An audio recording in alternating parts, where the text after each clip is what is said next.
महाभारत युद्ध में गौरैया का कृष्ण पर विश्वास। महाभारत में कुरुक्षेत्र के युद्ध क्षेत्र को विशाल सेनाओं के आवागमन की सुविधा के लिए तैयार किया जा रहा था। उन्होंने हाथियों का इस्तेमाल पेड़ों को उखाड़ने और जमीन साफ करने के लिए किया। ऐसे ही एक पेड़ पर एक गौरैया अपने 4 बच्चों के साथ रहती थी।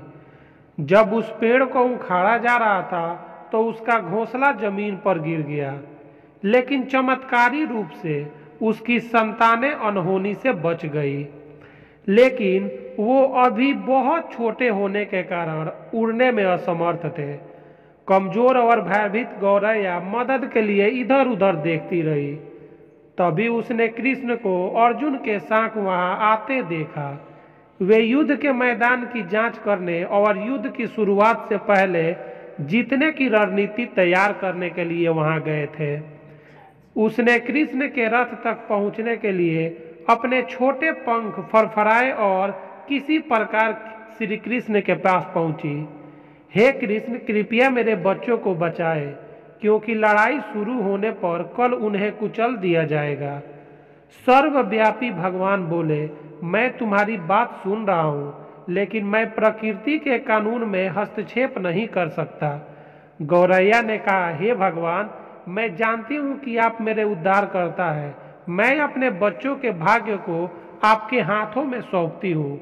अब यह आपके ऊपर है कि आप उन्हें मारते हैं या उन्हें बचाते हैं। काल चक्र पर किसी का वश नहीं है। श्री कृष्ण ने एक साधारण व्यक्ति की तरह उससे बात की, जिसका आशय था कि वहाँ ऐसा कुछ भी नहीं था जिसके बारे में वह कुछ भी कर सकते थे। गौरैया ने विश्वास और श्रद्धा के साथ कहा, प्रभु, आप कैसे और क्या करते हैं वो मैं नहीं जान सकती।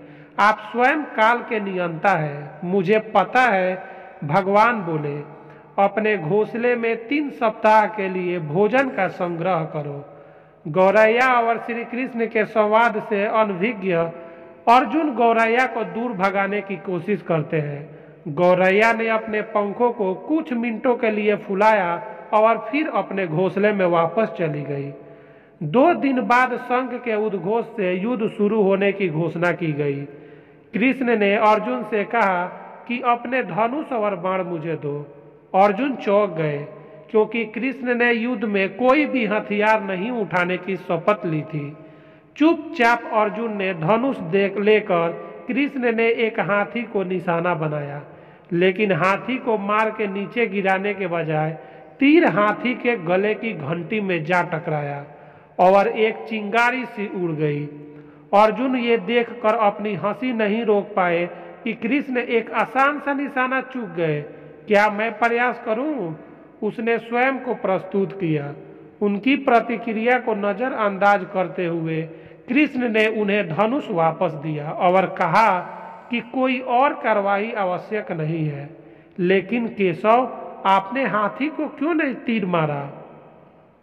अर्जुन ने पूछा। क्योंकि इस हाथी ने उस गौरैया के आश्रय उसके घोंसले को, जो कि एक पेड़ पर था, उसको गिरा दिया था।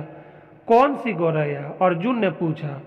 इसके अतिरिक्त हाथी तो अभी स्वस्थ और जीवित है, केवल घंटी ही टूटकर गिरी है। अर्जुन के सवालों को खारिज करते हुए कृष्ण ने उसे शंख फूंकने का निर्देश दिया। युद्ध शुरू हुआ। अगले 18 दिनों में कई जानें चली गई। अंत में पांडवों की जीत हुई। जंग का मैदान गंभीर अंगों और सिर बेजान सीढ़ियों और हाथियों से अटा पड़ा था। कृष्ण एक निश्चित स्थान पर रुके और एक घंटी, जो कि हाथी पर बांधी जाती थी, उसे देखकर विचार करने लगे।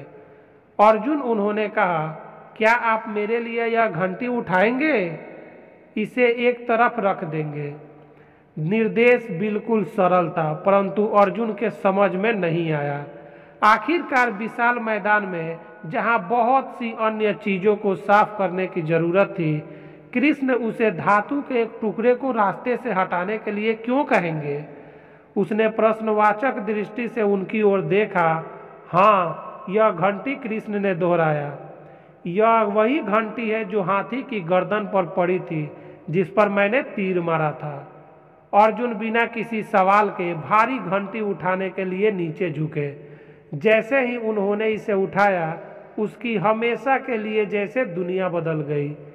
1 2 3 4 और 5 4 युवा पक्षियों और उसके बाद एक गौरैया उस घंटी के नीचे से निकले। बाहर निकल के माँ और छोटे पक्षी कृष्ण के इर्द गिर्द मंडराने लगे एवं बड़े आनंद से उनकी परिक्रमा करने लगे। 18 दिन पहले काटी गई एक घंटी ने पूरे परिवार की रक्षा की थी। मुझे क्षमा करें कृष्ण, अर्जुन ने कहा। आपको मानव शरीर में देखकर और सामान्य मनुष्यों की व्यवहार करते हुए मैं भूल गया था कि आप वास्तव में कौन हैं। दोस्तों जय श्री कृष्ण। दोस्तों अगर ये कहानी आपको अच्छी लगी हो तो वीडियो को लाइक करें, चैनल को सब्सक्राइब करें और वीडियो को ज़्यादा से ज़्यादा शेयर करें। दोस्तों ऐसी ही वीडियो डेली मैं एक अपलोड करता हूं, तो ऐसी वीडियो देखने के लिए मेरे चैनल को सब्सक्राइब कर लें। वीडियो देखने के लिए धन्यवाद। Thank you.